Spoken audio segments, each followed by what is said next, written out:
wabarakatuh. Perkenalkan, nama saya adalah Mardia. Saya adalah calon guru penggerak Angkatan 6 Kabupaten Sampang. Dalam video ini, saya akan menjelaskan secara rinci tentang koneksi antar materi, kesimpulan dan refleksi modul 1.1, konsep dan pemikiran Ki Hajar Dewantara. Nah, seperti kita ketahui bersama bahwasanya konsep dan pemikiran Ki Hajar Dewantara sangat baik dan bijak untuk kita teladani bersama. Dan kita terapkan dalam proses pembelajaran di sekolah kita masing-masing. Kenapa saya katakan begitu? Karena dalam konsep pemikiran Ki Hajar Dewantara, kita sebagai seorang pendidik bukan hanya sekedar mendidik, tetapi kita harus bisa menuntun, mengarahkan, menjadi pamong dan fasilitator yang baik dan bijak untuk peserta didik kita, agar mereka bisa menemukan jati diri mereka, menemukan bakat-bakat terpendam mereka, potensi-potensinya, dan kodrat alam yang dimiliki oleh mereka. Dan selanjutnya, kita sebagai seorang pendidik harus bisa memupuk dan mengembangkan bakat-bakat mereka, potensi-potensi mereka, kemudian ability mereka, supaya mereka menjadi insan-insan yang cerdas, unggul, dan berakhlak mulia, yang pada nantinya mereka bisa menjadi pemimpin-pemimpin bangsa yang arif dan bijaksana serta bertanggung jawab seperti harapan kita semua. Untuk itu, pada poin 1.1a.8 ini, saya akan menjelaskan secara rinci tentang pertanyaan-pertanyaan pada poin tersebut. Yang pertama adalah, apa yang Anda percaya pada siswa dan pembelajaran di kelas sebelum Anda mempelajari modul 1.1 ini?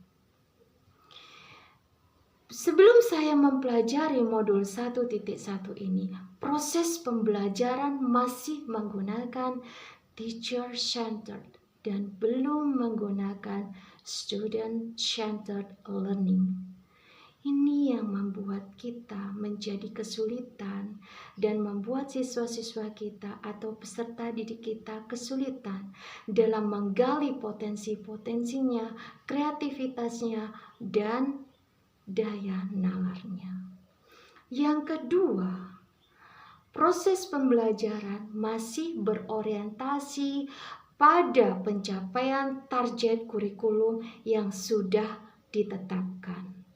Dan yang ketiga, guru belum bisa memahami karakteristik dan gaya belajar siswa.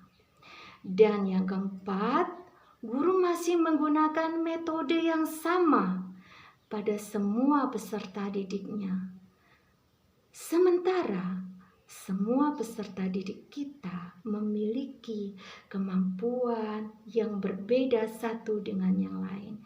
Mereka memiliki keanekaragaman ability, skill, dan juga intelijensi. Pada pertanyaan yang kedua adalah, apa yang berubah dari pemikiran atau perilaku Anda setelah Anda mempelajari modul 1.1 ini?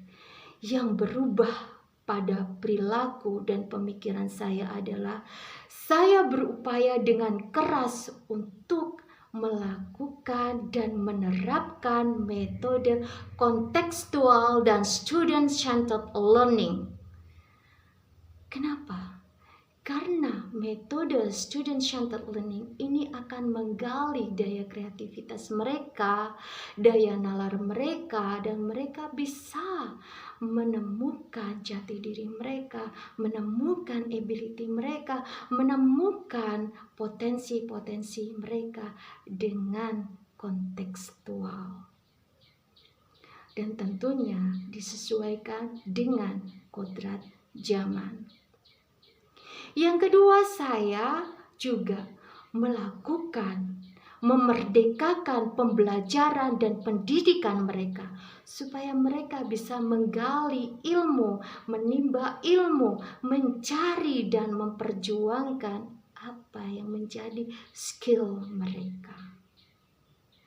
Dan yang seterusnya adalah saya harus bisa menjadi pamong dan fasilitator yang baik dan bijak supaya mereka bisa saya rangkul dan saya tuntun menjadi satu teamwork, bergotong royong, saling bahu-membahu dan saling membantu untuk memajukan pendidikan yang ada di Indonesia, terutama di lembaga pendidikan di mana mereka bernaung. Dan selanjutnya adalah saya harus bisa menciptakan suasana yang menyenangkan dan kondusif di dalam proses pembelajaran. Sehingga mereka merasa nyaman dan merasa enjoy dalam belajar. Dan saya juga menanamkan budi pekerti yang luhur, budi pekerti yang baik sesuai dengan profil pelajar Pancasila. Yaitu 1, beriman dan bertakwa kepada Tuhan Yang Maha Esa dan berakhlak mulia. Yang kedua, berkebinekaan global, gotong royong, mandiri, bernalar kritis dan kreatif. Saya akan berubah dan saya akan membuat mereka untuk menjadi satu sosok yang bisa dibanggakan oleh bangsa. Dan pertanyaan yang ketiga adalah, apa yang dapat segera Anda terapkan lebih baik agar kelas Anda dapat mencerminkan pemikiran Ki Hajar Dewantara? Saya akan mendesain pembelajaran yang sangat menyenangkan, enjoyable, student-centered learning and contextual learning. Jadi pada desain pembelajaran ini saya berorientasi kepada murid. Saya akan menggali potensi-potensi murid saya, peserta didik saya, supaya mereka bisa bernalar kritis, bernalar kreatif, dan mereka bisa membangkitkan motivasi mereka untuk terus maju dan maju memperjuangkan pendidikan yang ada di Indonesia, khususnya pada lembaga pendidikan yang ada di tempat mereka bernaung. Kemudian saya mendesain pembelajaran yang merdeka belajar.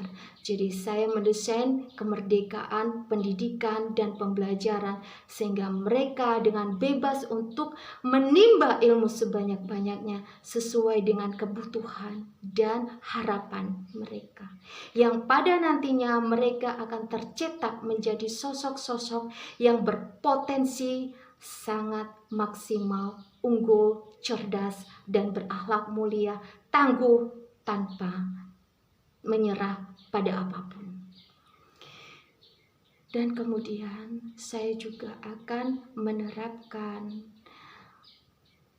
pendidikan sesuai dengan filosofi Ki Hajar Dewantara, ing ngarso sung tulodo, di mana di depan kita selalu bisa memberi contoh yang baik. Ing madyo mangun karso, di mana di tengah-tengah kita harus bisa memberi semangat, menyemangati mereka untuk terus maju dan berjuang demi pendidikan bangsa Indonesia. Dan di belakang kita harus bisa memberi dorongan, tuturi handayani.